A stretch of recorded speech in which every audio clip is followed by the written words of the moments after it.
waziri na naibu waziri, pale ambapo mtatatua mgogoro kati ya wananchi wa majimbo mawili, jimbo la Kawe katika mitaa ya Madale, Mbopo, Mabwepande, na jimbo la Kibamba pale kwa ndugu yangu Mtemvu, mitaa ya Tegeta A, Msumi A, Msumi B, Kulangwa na Kulangwa. Kwa huu mgogoro, wewe ni waziri wa tatu. Nilianza kueleza hapo bungeni wakati waziri akiwa Mheshimiwa Mabula akashindwa kutatua.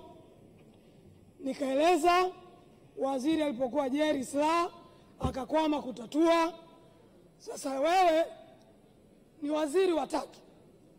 Mheshimiwa Dejembi, kwa sifa unazopewa, ninaomba basi sifa hizo wananchi hawa zaidi ya 250,000 ambao wanaathirika kwa maeneo yao yaliyochukuliwa na DDC mwaka wa 80 kwa kuto kufuata utaratibu, kwa sababu serikali ya kijiji haikushirikishwa wala haikutoa baraka, wakaenda kupata hati mezani. Hati ilikuwa inawataka kwa maelezo yao wafanye kilimo na ufugaji. Miaka 50 baadaye hawajawahi kufuga kuku wala hawajawahi kulima bustani ya mchicha. Wameenda kutaka kuondoa wakazi wa asili, na ambao wakazi wa asili kwa sheria za ardhi za kipindi kile walikuwa na umiliki halali, na wao wameuzia wananchi wengine. Kwa tunapozungumza watu 250,000, tunazungumza raia ambao walikuwepo kipindi kile kama wananchi ama wakazi wa asili, na wananchi wengine waliokuja kununua maeneo. Mheshimiwa Waziri, nikuombe sana, nimesoma hotuba yako.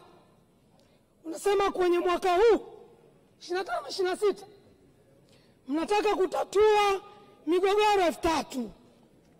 Ninaomba kwa hisani kabisa, eneo hili ama mitaa hii 7 niliyokutajia ambayo yanaingia kwenye jimbo la Kawe na jimbo la Kibamba, katafute ufumbuzi. Hali za wananchi ni ngumu tunavyozungumza. Ni bahati mbaya viongozi waliopewa dhamana kwenda kuhudumia wananchi, kwenda kuwasikiliza wananchi, kwenda kutatua migogoro kwa busara, wametukua hawatumii busara. Mkuu wa wilaya ya Kinondoni, mkuu wa mkoa wa Dar es Salaam, mwenyekiti wa CCM wa mkoa wa Dar es Salaam, jeshi la polisi na mitutu ya bunduki linasumbua raia wa Tanzania. Mheshimiwa Waziri, hapa nina matangazo mawili. Hili jambo lingeshughulikiwa na Mheshimiwa Mabula, hili jambo lingeshughulikiwa na Mheshimiwa Jerry Silaa, haya matangazo mawili yasingetokea.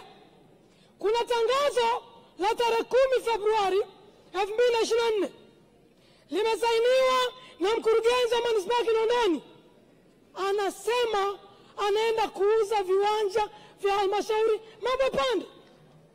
Tangazo la pili tarehe 9 Mei 2025 limesainiwa na Shedrack Maximilian, anaenda kuuza maeneo. Na mbaya zaidi, watu wamejenga nyumba zao, watu wana viwanja vyao, viwanja vyenye nyumba na viwanja ambavyo havina nyumba vinauzwa wakati wananchi wako ndani ya ardhi yao. Hii ni nchi huru. Ardhi ya Tanzania ni mali ya Tanzania. Mheshimiwa Rais amepewa dhamana. Tunaomba usaidie kumaliza huu mgogoro. Mheshimiwa, taarifa Mheshimiwa. Mheshimiwa Naibu Spika, anazungumza nusu vizuri, nusu haijakaa vizuri.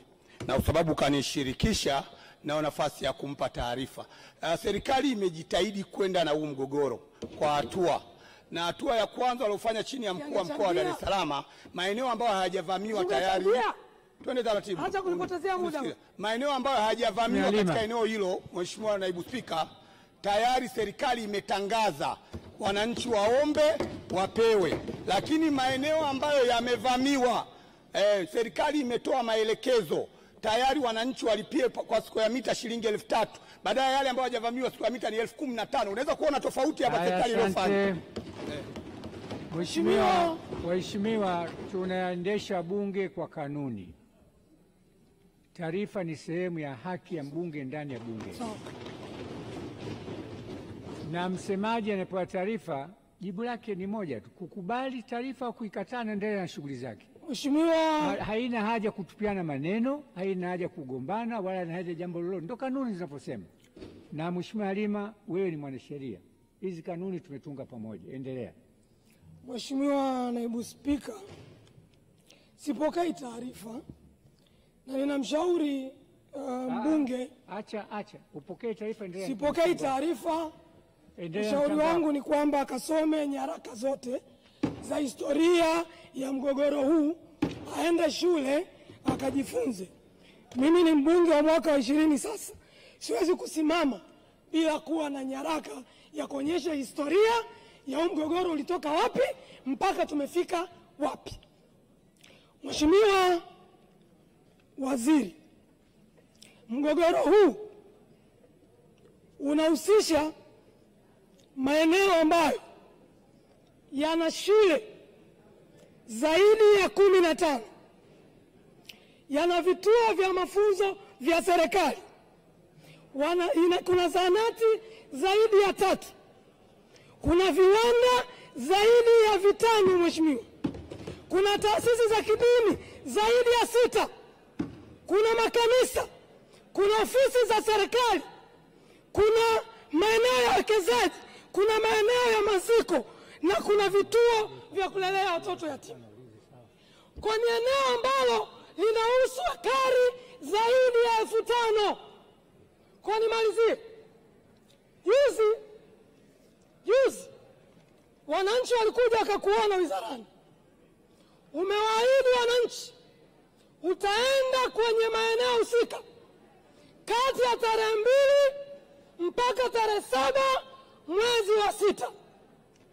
Wananchi wameshajitangazia huko kwamba waziri wa ardhi unaenda kuwatembelea.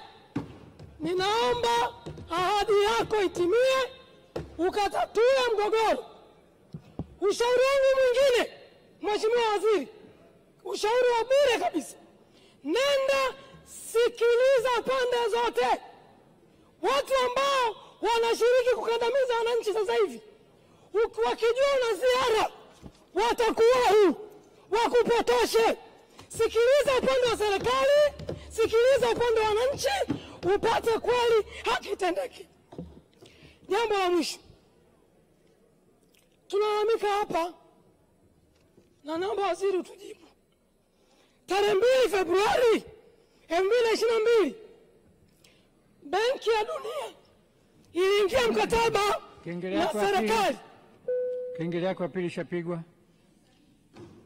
Mengine mwandikie waziri. Ndio utaratibu wa bunge. Hata mpira kufika dakika 90 kama mfungwa moja hujarudisha ndo basi tena. Mheshimiwa Jessica. Asante Mheshimiwa Naibu Spika, nashukuru kwa kunipa nafasi, nilipata udhuru kidogo. Mheshimiwa Naibu Spika, mengine nimeyaweka kwa maandishi lakini nitakuwa na machache tu. Kwanza niwapongeze Wizara ya Ardhi kwa kazi kubwa wanayofanya, lakini ombi langu Mheshimiwa Waziri, la kwanza NHC. Kuna utaratibu umekuja sasa hivi kwamba mnachaji key deposit. Sasa unakuta mna wapangaji wale ambao walishapanga muda mrefu, halafu mmewaletea demand walipie key deposit saizi. Mtu ashakaa miaka 4-5 unamdai saizi alipe key deposit. Wakati ile key deposit ilikuwa ni kodi ya mwanzo kabla hajaingia, unamchaji miezi 3, analipa, then anaendelea analipa kodi yake anaendelea. Sasa ni kinyume cha utaratibu na wananchi wanalalamika. Tunaomba Mheshimiwa Waziri hilo ukalifanyie kazi. Lakini kingine Mheshimiwa Naibu Spika amesema hapa